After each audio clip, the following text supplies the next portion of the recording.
The first sign that something was wrong came quietly, almost too quietly to notice. For years, the boundary of my property had been something I hardly thought about. Like most homeowners, I trusted the lines the HOA provided when I bought the house. Their brochures, maps, and printed rules claimed to be accurate. They prided themselves on order, precision, and control. And for the most part, I stayed out of their way. I paid the fees, maintained my lawn, followed the color guidelines, and kept my place neat. But all of that changed the moment the HOA president, a man who enjoyed authority a little too much, decided to expand his property's usefulness. He built a shed. Not a modest, practical shed tucked into a corner, but a large, custom-built structure. Painted in the exact approved shade he insisted everyone follow. Equipped with windows, vents, and enough space to store tools, equipment, and who knew what else. Residents assumed it was simply another one of his vanity projects, the kind that made him feel more important. But I was indifferent at first. The shed wasn't on my land, or so I thought. Weeks passed, and the construction finished. The HOA president proudly strutted around the neighborhood, pointing it out as an example of properly approved additions. It was a spectacle to him, a symbol of authority. He wanted everyone to admire it. But what caught my attention was something smaller, something anyone else would have ignored. When I was mowing near the far edge of my backyard, the area that sloped toward the tree line, I noticed how close the new shed sat. Closer than I remembered the property boundary ever being. Close enough that the distance felt wrong. Like something had been shifted when I wasn't paying attention. The thought lodged itself in my mind. I could have shrugged it off, but a small irritation grew every time I looked at that structure. Felt intrusive, too close, and the more I observed, the less convinced I became that the HOA's version of the boundary was correct. So I pulled out my closing papers.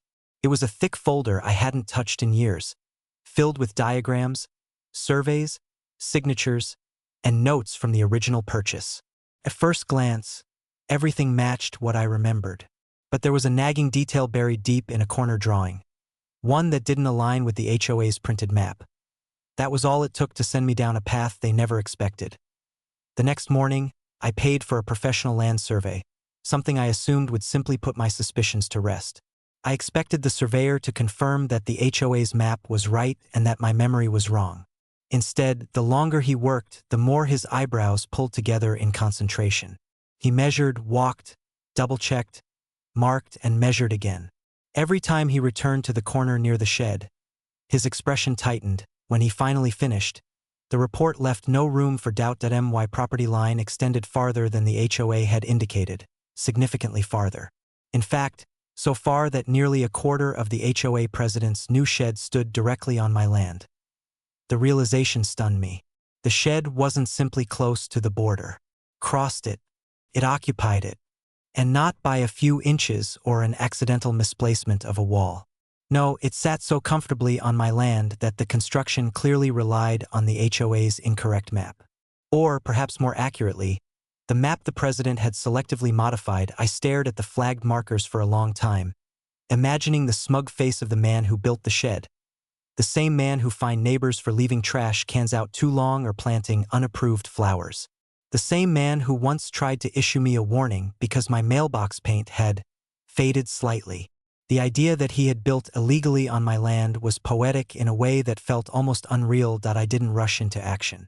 I sat with the discovery for several days, letting it simmer. If it had been an honest mistake by anyone else, I might have handled it quietly.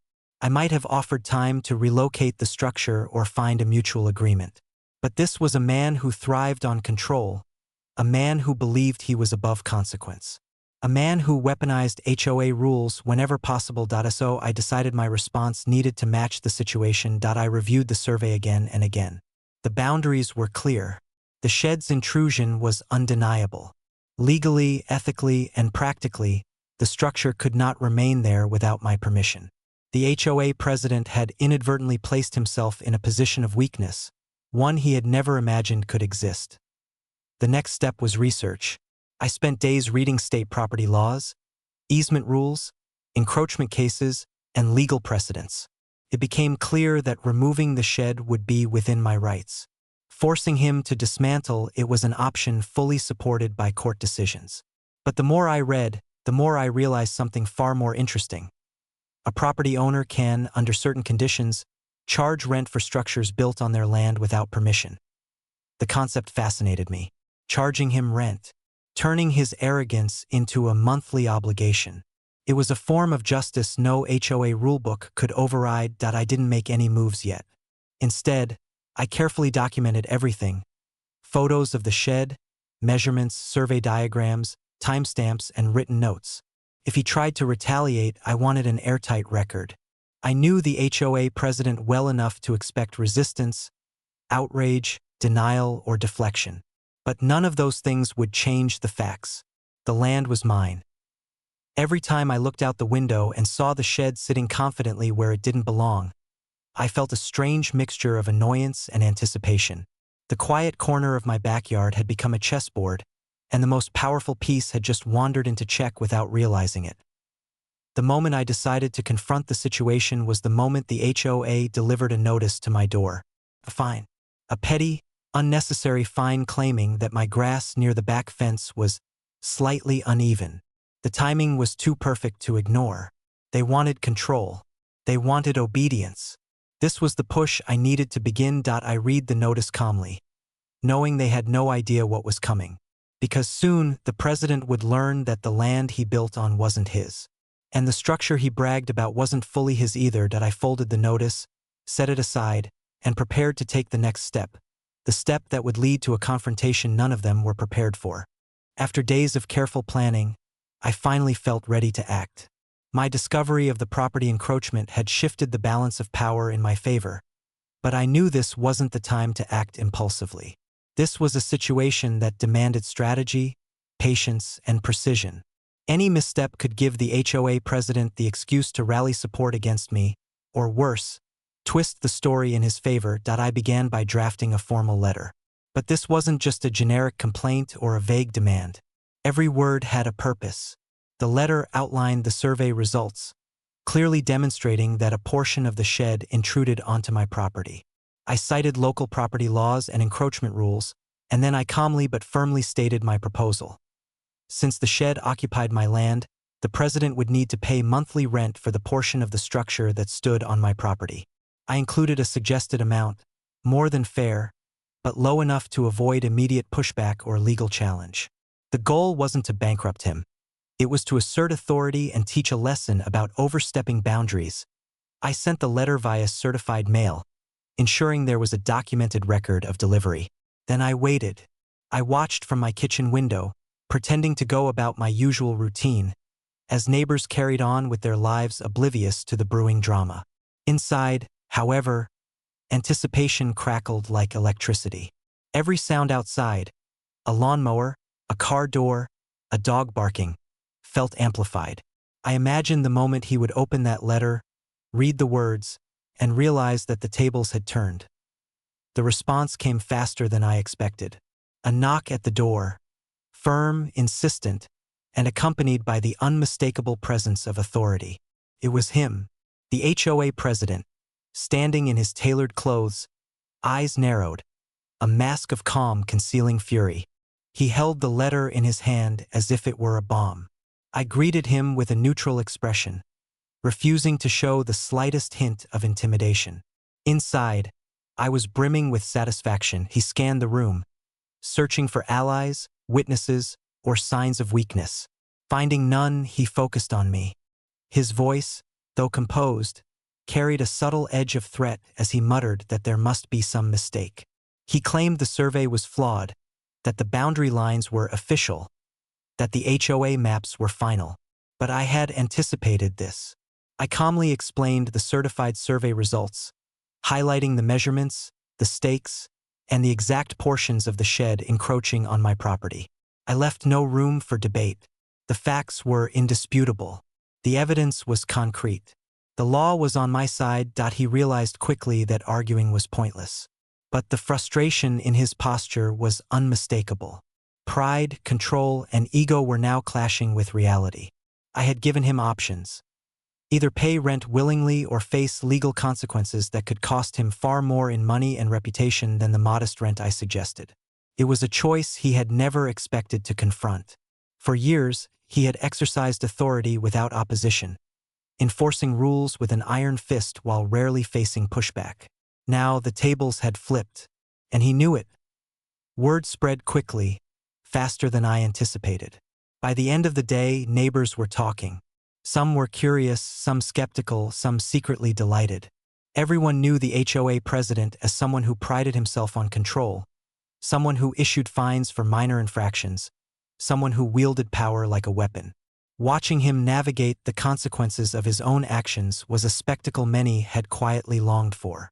I began receiving discreet nods of approval, silent acknowledgments from neighbors who had endured his overreach for years. The story wasn't mine alone. It was a quiet rebellion that resonated with an entire street. Meanwhile, the president tried to find loopholes. He called his attorney, consulted HOA rules, and even attempted to question the legitimacy of my surveyor. Each attempt met resistance. Each phone call, letter, or meeting reinforced the reality. He had built on someone else's land, knowingly or unknowingly, and the law sided with the property owner. I could almost sense his panic rising beneath the surface, hidden behind polite phrases and forced smiles. Eventually, he relented. Not with enthusiasm, not with apology, but with an acknowledgement. He would pay the rent I requested, starting immediately, and maintain the portion of the shed that was on my land in accordance with my conditions. It was a victory that felt surreal. For months, he had been the enforcer, the authority figure, the final word on disputes. And now he was paying me. The irony was delicious. The story didn't end there. The HOA meetings, once dull and predictable, became arenas of tension. The president tried to regain his aura of control, but it was subtle, almost imperceptible, how his demeanor had shifted.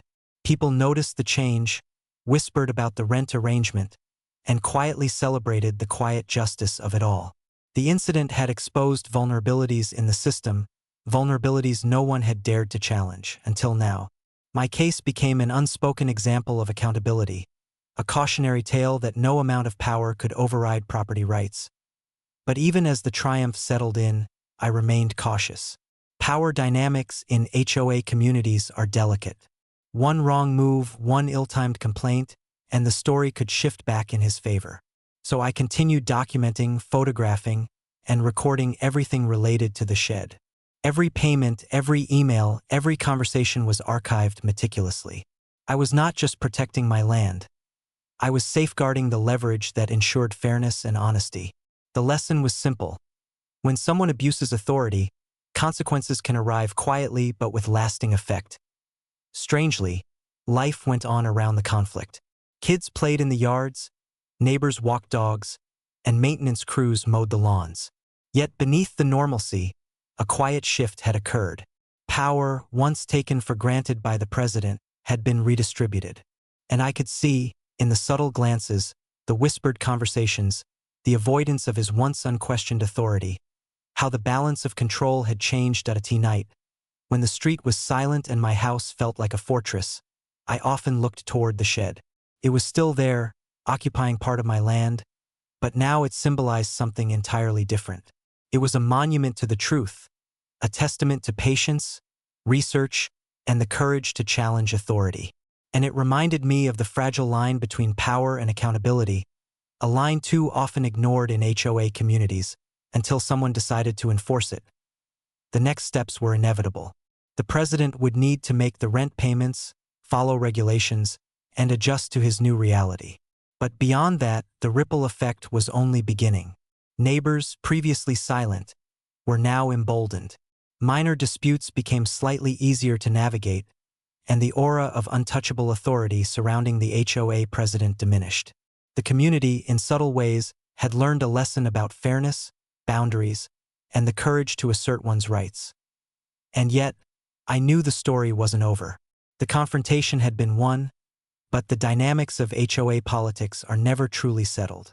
Someone with ego and influence always seeks to regain lost ground.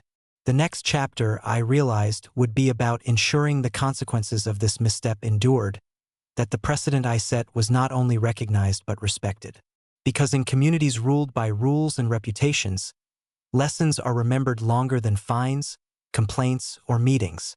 With the HOA president now reluctantly paying rent for the shed, a quiet sense of triumph settled over my property. But I knew this was only the beginning. In communities like ours, where authority and perception often outweigh facts, victories could be fleeting if not reinforced. I wasn't content with a temporary win. I needed the result to stand, and I needed the lesson to resonate. I began by formalizing the arrangement. Every payment was documented in writing with clear terms and schedules. Each month, as the funds arrived, I recorded the transaction and sent a polite confirmation, making it clear that these were voluntary payments made under acknowledgement of the property encroachment. Legally, I could have demanded more aggressive measures, but I preferred subtlety. The beauty of this approach lay in its quiet consistency. He had no choice but to comply, but he did so without the explosive drama of lawsuits or public confrontation. His ego bristled, but he followed the rules month after month. Neighbors started noticing changes too. Whispers circulated about the rent situation, though no one had all the details. The president, once a figure of untouchable authority, now seemed cautious. Minor complaints he would have used to intimidate others now went unanswered or were handled with unexpected fairness. People who had endured arbitrary fines and heavy-handed rulings for years began to speak up, subtly at first, then more openly. My small act of asserting property rights had created ripples far beyond the boundaries of my backyard. In a place where power often went unchecked, balance had been restored, even if only partially. Despite this progress, I remained vigilant. The shed was still on my land, a constant reminder of what had happened. I maintained detailed records, surveys, photographs, payment receipts, and email correspondence. Each piece of documentation reinforced my position. It was more than a precaution, it was a strategy. I knew that in HOA politics, memory is short, but documentation endures. Any attempt by the president to challenge me, intimidate me, or alter the situation would be met with facts, irrefutable and undeniable. Time passed, and the situation began to normalize. Payments arrived like clockwork, and life returned to a semblance of calm. The president grew quieter, less commanding in his demeanor. His once dominant presence at meetings had softened. He was still the HOA president, but his aura of absolute control had diminished. The neighborhood had begun to recalibrate, subtly acknowledging that no individual, no matter how influential, was above the rules. My quiet victory had inspired a collective awareness. Authority is respected, but accountability is demanded. Then came the unexpected benefit. Other homeowners began approaching me privately, sharing stories of minor grievances they had endured for years. Some asked for advice, others sought guidance on how to handle disputes. The president's misstep had created a space for conversation and empowerment. I had become, in an unforeseen way, a reference point for fairness. People realized that courage combined with preparation and knowledge could challenge even the most entrenched authority. My battle with the shed had become symbolic. It wasn't just about land, rent, or a structure. It was about standing up when it mattered. Despite this newfound influence, I remained cautious. I understood human nature too well to assume that victory would automatically breed respect. Ego is persistent, and the president still had supporters within the HOA.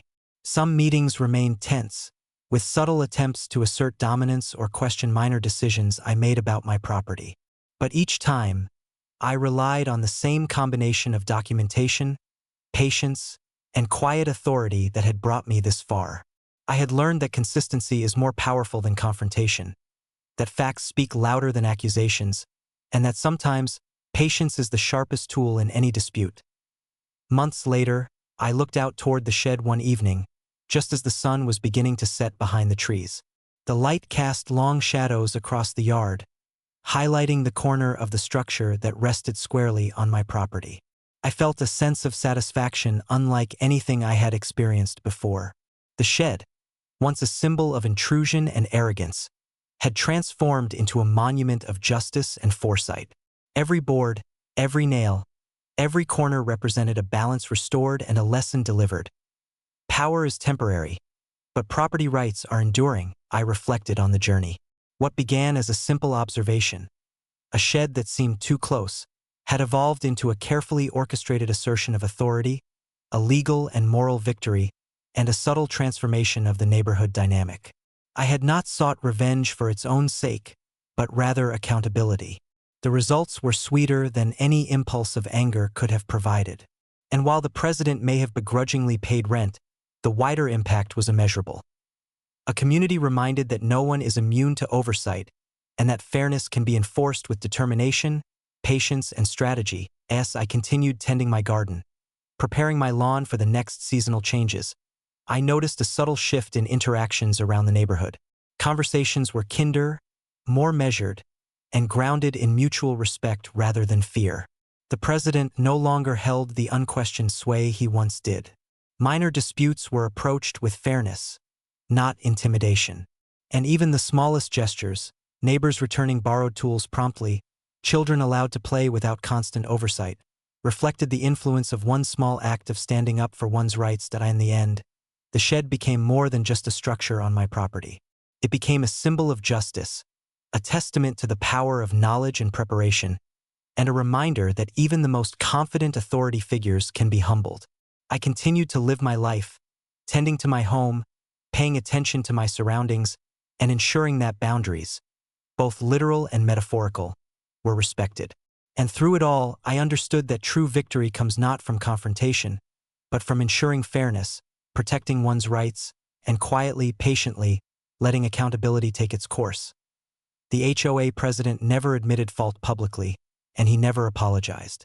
But every month, as the rent payment arrived, I felt the satisfaction of quiet triumph. In a world where rules are often wielded for control rather than fairness, standing your ground can transform more than one property line. It can transform a neighborhood, a community, and even the perception of authority itself. The lesson was clear. Vigilance, preparation, and resolve are always stronger than arrogance, and even the most secure positions of power can be challenged and reshaped by those who know their rights. And so, life continued. The shed remained, the neighborhood healed, and I had learned something profound. Standing up for what is right, even when no one else does, carries consequences far beyond the immediate conflict. The balance of power had shifted quietly, permanently, and fairly. The story of the shed, the rent, and the HOA president would linger, a reminder to all who sought to wield authority without accountability. Justice had been served on my terms methodically and decisively,